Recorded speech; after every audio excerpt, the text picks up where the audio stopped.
Canva Morph Transition Tutorial. In this video, we're going to be talking about Canva and how you're going to be able to use Morph Transition in the easiest and most simplest way. I'm going to be teaching you how Morph Transition actually makes your videos more open and it makes it more attractive to look at, okay? So we're going to be doing it all in this video, so please do make sure to fully watch it till the end so you have a good idea on how Morph Transition works. Now, to start things off, what you're going to be doing is you're going to come over to create a design, okay? And you're obviously going to go ahead with your video, okay? So here's our video template. We're going to open that up. And once we open that up, it brings us directly to the Untitled Design Portfolio section.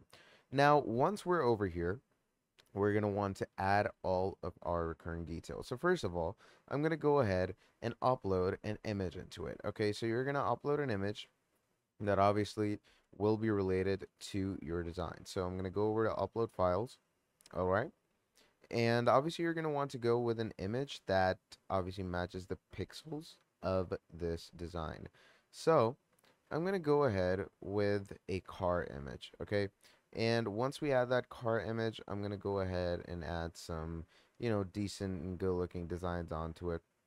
So the car image that you choose obviously needs to be an image that matches all the morphing that you're going to be doing, and it matches all the necessary, you could say, individualities of your design. So I'm going to add my folder into this, or add my file into this, and we're going to proceed on with the morphing. Now, once our design is here, we're simply going to add it into our section. Here we go. Now, once it's over here, you're simply going to increase its dimensions and make sure it fully applies to the canvas that you have. Now, once you're done that, what you're going to do from here is you're going to add a element onto it, okay? So we're going to come here and we're going to choose the square or rectangle element. So once we have this for ourselves, what you're going to want to do is you're going to make sure that this element covers the whole image, all right? So here we have it, covering the whole image.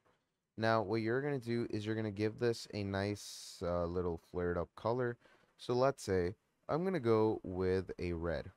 And once you've gone with that, you're going to come over to your transparency and we're going to take it slightly down. So that seems good enough. Now, once that is done, you're going to bring this to this side over here. We're going to come back over to our elements. And once we're in our elements, we're going to add another shape. And we're going to keep it right in front of it like this. Now, once this is done, you're going to come here and you're going to make sure that its transparency is fully down. Then you are going to go ahead and choose both of these layers and you're going to group them. And once these layers are grouped, you can simply drag it over here. Now, once that is done, you're going to repeat the same steps, okay? So, rectangle.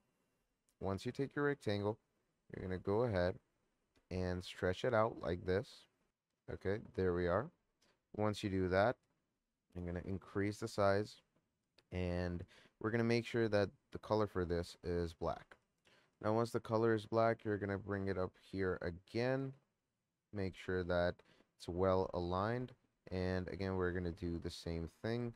We're simply going to add a rectangle in it. So there's a rectangle. Simply position it like this. Go over to the opacity, fully take it down.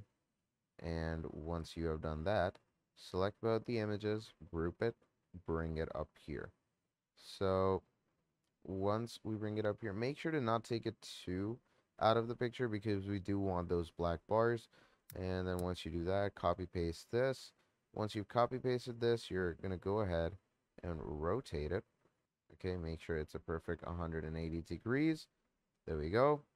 And once you've done that, do the same for this side.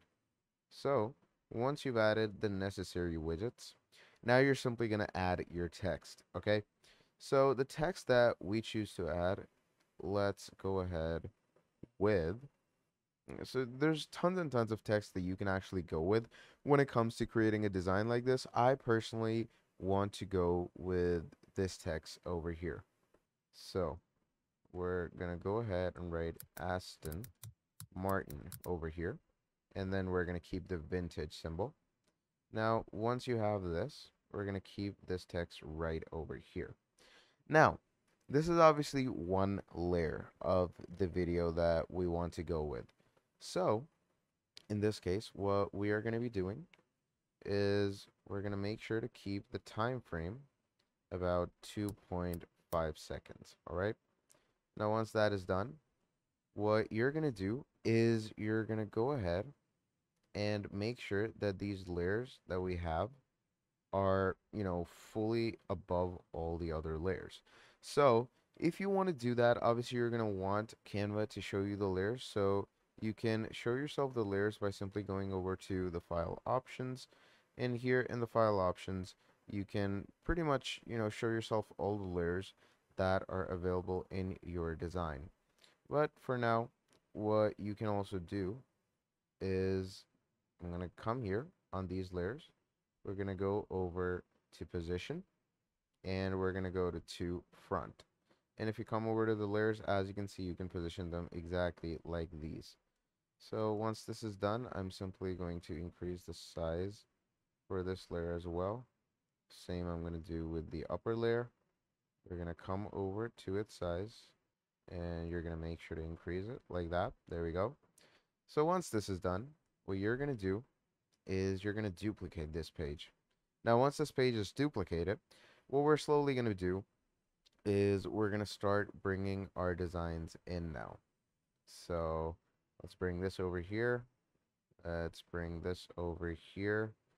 Now there's one page. Then we're going to add another duplicate page. Okay. And we're going to keep this over here as well. Okay. So we're going to add a duplicate page now. And this duplicate page, what we are going to be doing is we're going to bring this box that we have over here, okay, and we're going to basically bring it to the side. You're going to keep the text at the same place, just bring this box over here, okay. You're going to bring it fully to the left hand side. Now obviously this might not make a lot of sense to you right now, but trust me, it will in a few seconds. Then you can also go ahead, duplicate the page, bring this box back in, and what we can do from here, duplicate it again, bring the box out. Okay, once we bring it fully out of here, there we go. What you can do is you can take this text box and you can make it bigger, and once it's bigger you can bring it to the center like that. You can obviously make it pop off, give it some animations if you want to. Okay, so these animations can be set from here. Like, let's say you want to rotate it, or you want it to flicker, pulsate, wiggle, etc. So I'm obviously going to add the flicker effect. And once all of that is done, finally duplicate this page again. And now what we're going to basically do is just bring the black bars in. So there we go. And make sure once this is done, what you can do from here is basically we're going to come over to the effects section, okay? And here it's going to say add transition. So we're going to come over to add transition. We're going to go to match and move, and I'm going to click on apply between all pages. And what you're going to do to the duration of every page is we're going to make it 2.5. We're going to click on apply to all pages, and obviously we're going to leave it like that. And now once you click on this, you're going to be able to see that the designs are going to morph in like this. And once that is done, just like that, the text is going to come in, and then all the black bars are going to come apart like that. Now you can obviously change this duration, play around with it, see which duration is going to work better for you. So we have this, then this, and this again, that comes in, and that closes off. So just like that, you can play around with your design and see what works better for you. Now that is basically how you're going to be creating different morph transitions for yourself in Canva in the easiest and most simplest way. So if you enjoyed that video, please do make sure to drop down a like and subscribe to the channel. And if you want to see more videos like this in the future, let me know down in the comments below and I'll be making a whole lot more for you. Till then, that is all from me, and I'll be seeing all of you in the very next video. Have a great day. Goodbye.